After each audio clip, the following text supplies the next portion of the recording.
सविता और उसके दोनों बेटे कमल और सोनू घर में नाश्ते की टेबल पर बैठे नाश्ते का इंतजार कर रहे होते हैं। लगभग 8 बज चुके थे, लेकिन अभी तक नाश्ता टेबल पर नहीं आया था। तभी कमल बोलता है, क्या मुसीबत है, ये तो रोज रोज का नया ड्रामा हो चुका है। सुबह के 8 बज चुके हैं लेकिन अभी तक टेबल पर नाश्ता नहीं आया है। आखिर कब तक ऐसा चलता रहेगा? बात तो बिल्कुल सही है, क्योंकि ये ड्रामा रोज सुबह सुबह का नहीं बल्कि तीनों टाइम का हो चुका है। अरे कभी भी हमें टाइम पर खाना तो मिलता ही नहीं और ना ही नाश्ता मिलता है।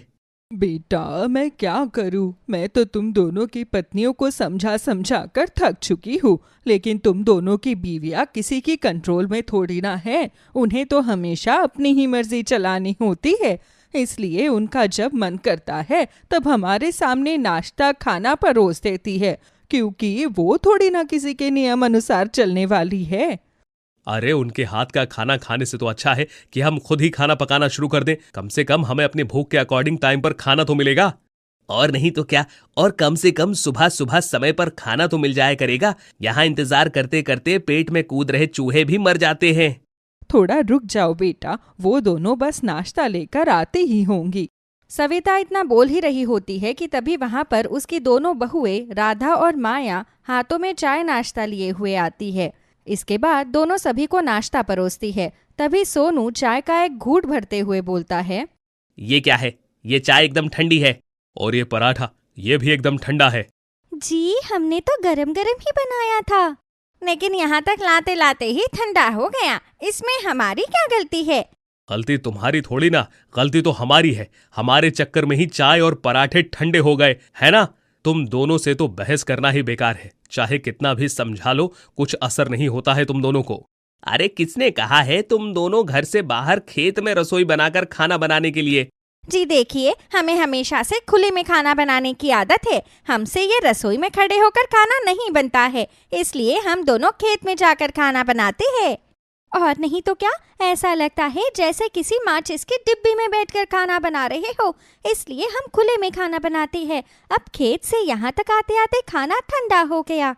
अरे तो इसमें बहस करने की क्या जरूरत है? जाकर रसोई में गर्म करके ले आओ खाना। माँ जी, शायद आप भूल रही है कि रसोई में सिर्फ डब्बे के अलावा और कुछ भी नहीं है।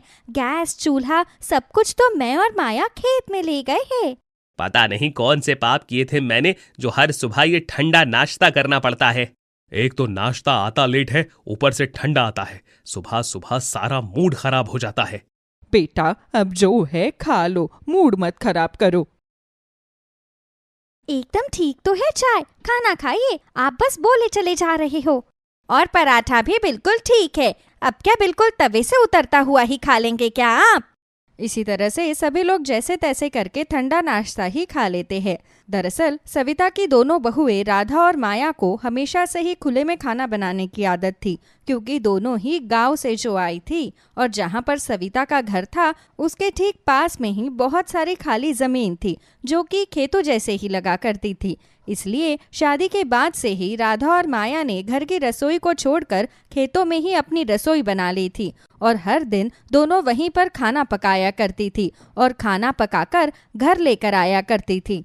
इसी तरह से एक दिन जब सभी लोग बैठे होते हैं तभी कमल बोलता है, राधा सुनो, आज तुम खाने में ना गर्मा गर्म आलू पूरी बना दो। मेरा बड़ा मन कर रहा है गरम गरम आलू पूरी खाने का। और भगवान के लिए खाना बिल्कुल टाइम पर बनाना, लेट मत करना, क्योंकि मुझे बहुत भूख लग रही है। जी ठीक है, बना देती हूँ आलू पूरी, और आप बिल्कुल भी चिंता मत कीजिए, मैं बिल्कुल टाइम पर बनाऊंगी। वो कभी कभी लेट हो जाता है, पर आज मैं पूरी कोशिश करूंगी टाइम पर खाना बनाने की। एकदम फूली फूली बढ़िया बढ़िया पूरी और साथ में तर्री वाले आलू की सब्जी, मजा आ जाएगा खाने में। और जब आलू पूरी बन ही रही है तो माया मेरे लिए ना तुम गर्मा गर्म आलू की कचौड़ी भी साथ में तल ही देना। जी ठीक है, मैं आपके लिए कचौड़ियाँ बना दूंगी। और फिर तुम दोनों सोच क्या रही हो? जाओ जल्दी से हमारे लिए बना कर लेकर आओ। जी ठीक है, जा रहे हैं, थोड़ा सा इंतजार कीजिए, अभी लेकर आते हैं आपकी फूली फूली पूरियाँ और कचौड़ियाँ। माया और राधा दोनों ही खेतों में अपनी रसोई की तरफ पूरी कचौड़ी बनाने के लिए निकल पड़ती है। सबसे पहले थाली में राधा 2 पूरी और आलू की सब्जी सजाकर कमल के लिए लेकर आती है और उसे खाने के लिए देती है। अभी राधा घर के दरवाजे पर ही खड़े होकर खेत में जा ही रही होती है कि तभी कमल पीछे से आवाज देता है। अरे पूड़ियाँ तो खत्म भी हो गई, जल्दी से और बना कर लाओ। और हाँ, गरम गरम ही लाना, बिल्कुल लेट मत करना। जी जी लेकर आ रही हूँ, 2 मिनट। जल्दी जाओ, ऐसे तो मेरी भूख ही मर जाएगी। राधा भागी भागी जाती है और फिर से 2 पूरियां तलकर लेकर आती है और गरम गरम फूली फूली पूड़ियां लाकर कमल की थाली में रख देती है। ऐसे ही लगभग राधा के 10 चक्कर लग जाते हैं और बेचारी की बुरी तरीके से सांस चढ़ जाती है। और खेतों में बैठी हुई माया राधा का चेहरा देखकर बोलती है, क्या हुआ राधा दीदी, आप इतना ज्यादा हाफ क्यों रही है? क्या हो गया? आप एक काम कीजिए, आप थोड़ा सा बैठ जाइए। होना क्या है, गरम गरम पूरियां खिलाने के चक्कर में इतनी ज्यादा भागम भाग हो गई जैसे कि मैं मैराथन में दौड़ कर आई हूँ। और मैं बिल्कुल भी नहीं बैठ सकती क्योंकि ऑर्डर आया है, गरम गरम पूरियां ही चाहिए सबको। अब आप कचौड़ियाँ तलिए, मैं इनको खाना खिला कर आती हूँ, पहले थोड़ा सांस ले लीजिए। हाँ ठीक है। अब राधा कचौड़ियाँ तलने बैठ जाती है और कमल की तरह सोनू भी माया की खूब भागम भाग करवाता है और बेचारी दोनों बुरी तरीके से थक जाती है। अब दोनों में इतनी हिम्मत नहीं थी कि वो रात का खाना बना सके। तभी सविता अपने दोनों बहुओं के पास उनके खेत वाली रसोई में आती है और बोलती है, बेटा, आज घर पर कुछ मेहमान भी आने वाले हैं और वो रात का खाना खाकर ही जाएंगे, इसलिए तुम दोनों आज डिनर में काफी सारी चीजें बना लेना। हे भगवान, हम तो पहले ही इतने थके हुए हैं और अब ऊपर से मेहमान भी आ रहे हैं। अरे हमारे ससुराल वाले तो हम दोनों बहुओं की रील बनाकर ही छोड़ेंगे। अरे कितना परेशान करेंगे ये लोग हमें। अरे मेहमानों को आज ही आना था क्या? कभी और नहीं आ सकते थे क्या? भगवान, और कितना परेशान करेंगे ये लोग हमें। क्या हुआ, थक गई तुम दोनों? नहीं नहीं माँ जी, हम बना देंगे। हाँ, हम सब कुछ बनाकर टाइम पर घर ले आएंगे। सविता वहां से चली जाती है और माया और राधा दोनों ही अपने खेत रसोई में घर वालों और मेहमानों के लिए खाना पकाना शुरू कर देती है। जिसके बाद दोनों एक एक करके खाने की बनी हुई सारी चीज़ों को घर ले जाती है और मेहमानों को परोसती है। सभी लोग खाना खाकर चले जाते हैं और सारा खाना भी खत्म हो जाता है। माया और राधा के खाने के लिए कुछ भी नहीं बचता। तभी सविता बोलती है, अरे तुम दोनों के खाने के लिए तो कुछ बचा ही नहीं, अब तुम दोनों को फिर से अपने खेत वाली रसोई में जाना पड़ेगा। अरे हमारे बस की नहीं है और खाना बनाना, अब तो हम बिना खाना खाए ही सो जाएंगे। और नहीं तो क्या, सुबह से चक्कर लगा लगा कर मेरे तो पैरों में भी सूजन आ गई है। तो हमने थोड़ी ना कहा था कि तुम जाकर खेतों में रसोई बना लो। घर की रसोई में खाना बनाओ, खुद भी आराम से खाओ और तुम्हें कोई थकावट भी ना हो। बिल्कुल सही, और यहाँ पर खाना बनाओगी तो हम तीनों भी तुम्हारी मदद कर पाएंगे।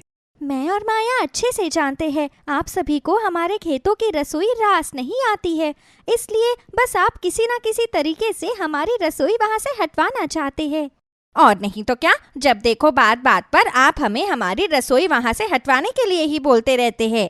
चलो ठीक है, तुम्हें ऐसा लगता है तो ऐसे ही करते रहो अपनी भागम भाग। हमें क्या, हमें तो बस समय पर गर्मा गर्म खाना चाहिए, इससे ज्यादा कुछ नहीं। ऐसे ही राधा और माया दोनों अपने अपने कमरे में जाकर आराम से सो जाती है। दिन गुजरते जाते हैं और अब हर दिन सोनू, कमल और सविता मिलकर राधा और माया को ऐसे ही खेत से घर और घर से खेत तक भगाया करते थे, जिस वजह से राधा और माया को बहुत ज्यादा थकावट भी हो जाती थी। ऐसे ही एक दिन जब सभी लोग बैठे होते हैं तभी सोनू बोलता है, देखो, हमारी बात को समझने की कोशिश करो। हम दोनों तुम्हारा अच्छा ही चाहते हैं, इसीलिए तुम्हें ये सब कुछ बोल रहे हैं। राधा, माया, बात को समझने की कोशिश करो। जितना समय तुम खेत से घर और घर से खेत पर जाने में करती हो, इतने में तो तुम आराम से बैठकर खा सकती हो और आराम से रह भी सकती हो।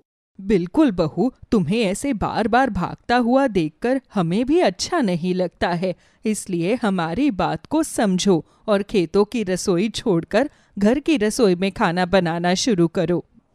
पर माँ जी, हमारा मन नहीं लगता है, वहाँ पर खाना बनाने में घुटन महसूस होती है। हमें खुले में खाना बनाने की आदत है, शायद इसी वजह से हम दोनों बहुएं खेत में अलग अलग रसोई बनाकर खाना बनाती है। बिल्कुल, हमें हमेशा से ही बाहर खाना बनाने की आदत है। बाहर ही खाना बनाना है ना, तो ठीक है, हम आंगन में तुम दोनों के लिए एक चूल्हा बना देते हैं। ये तो सही रहेगा।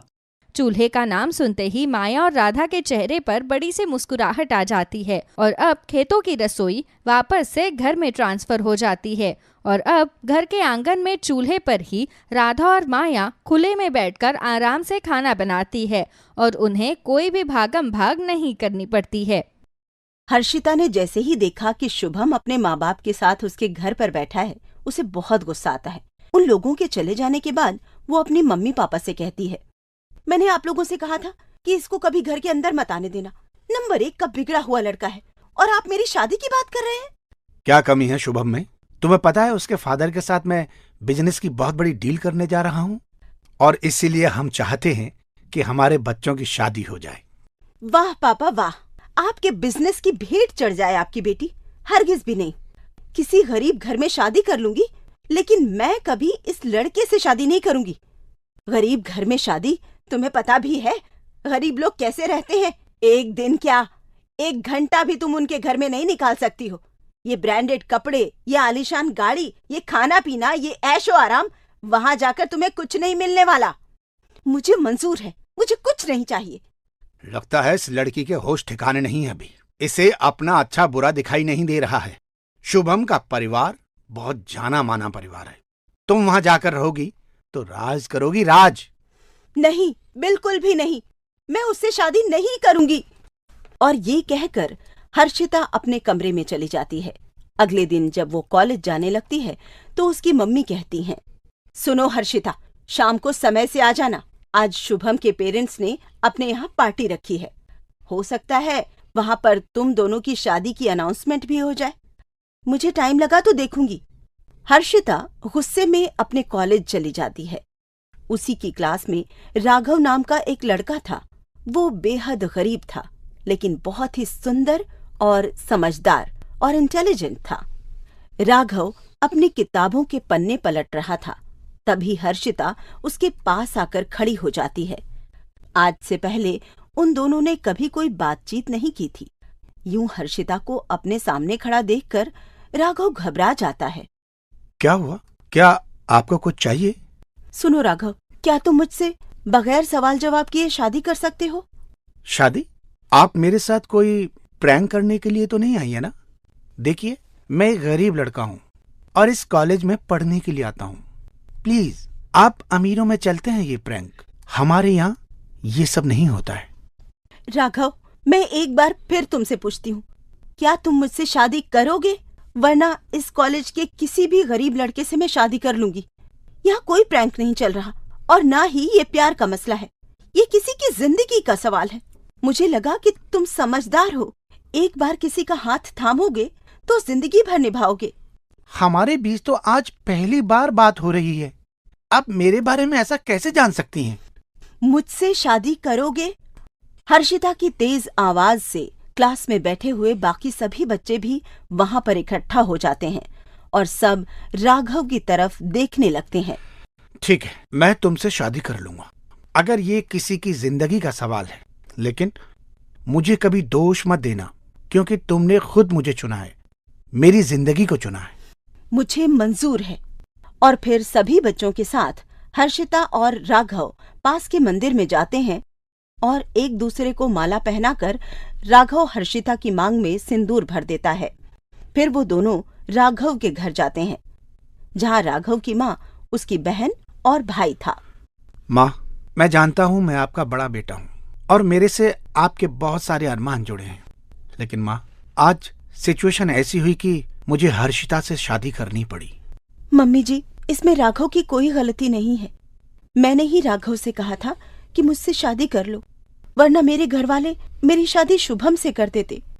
उनको लगता है कि वो अमीर है तो उसके अंदर सारी खूबियां हैं, लेकिन वो लड़का बहुत ही बदतमीज है। उसे औरतों की इज्जत भी करनी नहीं आती। बेटी, वो सब तो ठीक है, लेकिन इसके लिए तुम किसी और लड़के को भी तो चुन सकती थी। तुमने राघव को ही क्यों चुना? क्योंकि मुझे लगता है कि राघव ईमानदार है और हमारे रिश्ते की इज्जत करेगा। ये कॉलेज में भी किसी लड़की की तरफ आंख उठाकर नहीं देखता। तो ठीक है बेटी, आज से तुम मेरे घर की बहू हो। एक माँ के लिए इससे खुशी की बात क्या हो सकती है कि उसका बेटा इतना शरीफ है। नीतू, जाओ पूजा की थाली ले आओ। और तुम माधव, जाकर फूल खरीद कर लाओ जल्दी से, तुम्हारी भाभी के स्वागत के लिए। ठीक है माँ, मैं अभी जाता हूँ। भाभी जी नमस्ते, मैं आपका देवर माधव। आपको किसी भी चीज की जरूरत हो ना तो बस मुझे बताना। तभी नीतू भी पूजा की थाल लेकर आती है। भाभी, ये दुपट्टा मैं अभी खरीद कर लाई थी कुछ दिन पहले, आप इसे ओढ़ लीजिए, आप बहुत सुंदर लगोगी, और दुल्हन भी। और हर्षिता दुपट्टा ओढ़ लेती है। उसकी सास उसकी आरती करती है। घर छोटा और सादा सा था, लेकिन वहां बहुत ही पॉजिटिविटी थी। शादी किसी भी सूरत में हुई हो, लेकिन मेरे लिए तो खुशी की बात है। मैं अभी आस पड़ोस की औरतों को न्योता देकर आती हूँ। कम से कम शादी के गाने तो गाए जाए इस घर में। माँ, तुम खुश तो हो ना? हाँ बेटा, मैं बहुत खुश हूँ। तुम बहू का ध्यान रखो। मैं जरा आस पड़ोस में बोलकर आती हूँ और कुछ मिठाइयाँ भी लेकर आती हूँ। नीतू, ओ नीतू, देख जरा, वहाँ डब्बे के नीचे 500 रुपए रखे होंगे, वो मुझे लाकर दे तो। तुम्हारे यहाँ पैसे डब्बे के नीचे रखते हैं? हाँ, जरूरत के लिए होते हैं। जब कभी घर में अचानक से ऐसा कुछ हो जाए तो ये पैसे काम आते हैं, वरना आंखों के सामने रखे हुए पैसे तो तभी खत्म हो जाते हैं। और फिर मिठाई आती है, घरों से औरतें आती हैं, सब मंगल गीत गाती हैं। और शाम के समय हर्षिता राघव से कहती है, तुमने तो अपने घर पर बता दिया, मुझे भी अपने घर वालों को इन्फॉर्म करना है। क्या तुम मेरे साथ चलोगे राघव? और फिर वो हर्षिता के घर जाते हैं, जहाँ पर ये जानकर कि हर्षिता ने राघव के साथ शादी कर ली है, उसके माता पिता भड़क जाते हैं। मुझे तुमसे ऐसी कोई उम्मीद नहीं थी हर्षिता। जो तुमने किया है, तुम्हारी वजह से मेरी बिजनेस की कितनी बड़ी डील रुक गई और हमारी समाज में नाक कट गई। तुम्हें सारी दुनिया जहान में बस यही लड़का मिला था, इतना गरीब। मम्मी, आपके स्टेटस और पापा आपके बिजनेस डील से तो अच्छा है कि मैं राघव के साथ खुश रहूं। मैं तो बस आप लोगों को बताने आई थी, आशीर्वाद देना ना देना आपकी मर्जी है। और फिर हर्षिता राघव के साथ वापस आ जाती है। और तब तक राघव की माँ ने हर्षिता के स्वागत के लिए बहुत ही अच्छा स्वादिष्ट खाना बना रखा था। जल्दी से आओ, मैं तुम दोनों का ही इंतजार कर रही थी। आओ, सब मिल बैठकर खाना खाते हैं। और हर्षिता इधर उधर देखती है। राघव की माँ ने खाना जमीन पर लगा रखा था और आसपास कुछ कपड़े बिछा रखे थे, जिस पर बैठकर वो लोग खाना खाने की तैयारी कर रहे थे। इधर उधर क्या देख रही हो? हमारे घर में कोई कुर्सी नहीं है। हमारे यहाँ तो खाना नीचे बैठकर खाते हैं। ठीक है, मैं भी नीचे बैठकर खा लेती हूँ। और खाना खाते ही हर्षिता बहुत खुश हो जाती है। मम्मी जी, खाना बहुत ही स्वादिष्ट है, एकदम मजेदार। आपको पता है, मुझे अच्छा खाना खाना बहुत पसंद है। ये तो बहुत अच्छी बात है भाभी, फिर तो आपको अच्छा खाना बनाना भी आता होगा। Oh no no no no, मैं तो कभी आज तक रसोई में गई भी नहीं हूँ। मेरे घर में तो सारा काम नौकर चाकर करते हैं। ये सब क्या है राघव भैया? भाभी क्या बहुत अमीर है? हाँ, तुम कह सकते हो। मैं बहुत अमीर थी जब तक मैं अपने माता पिता की बेटी थी। अब मैं इस घर की बहू हूँ। भाभी, फिर तो आप यहाँ आकर गरीब हो गई हो। पता नहीं आपको ये लाइफ पसंद आए या ना आए। मुझे राघव पसंद आ गए तो सब पसंद है।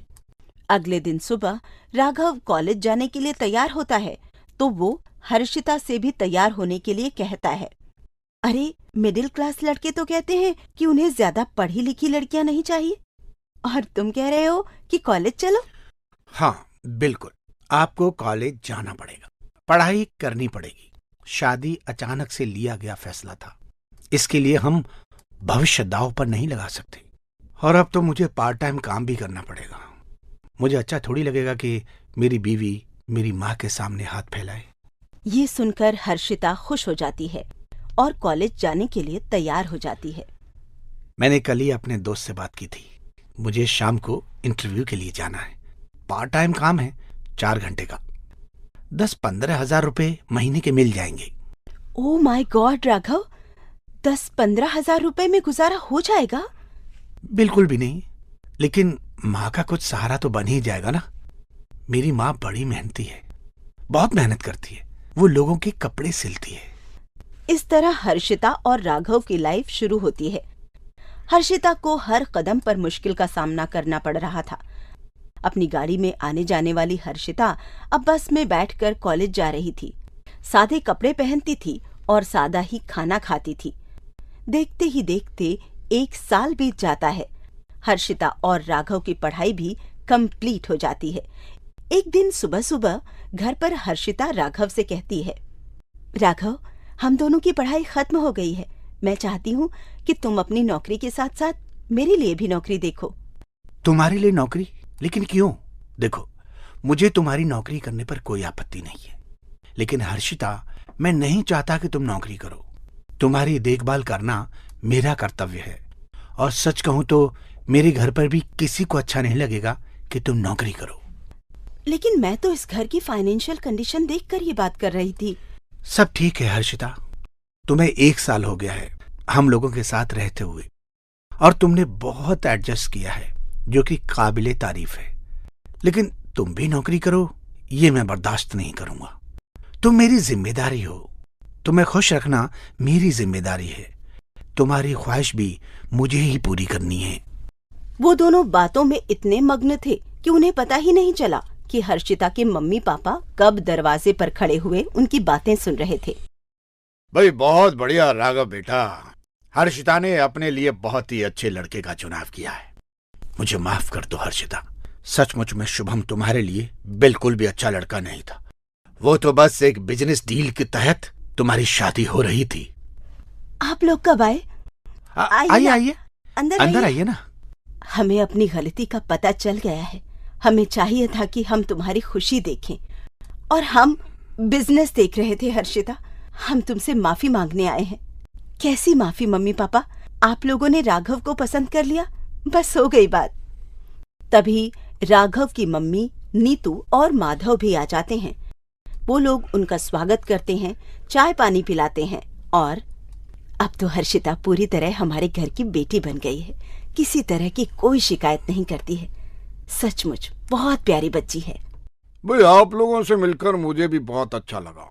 हर्षिता का चुनाव भी बहुत अच्छा है।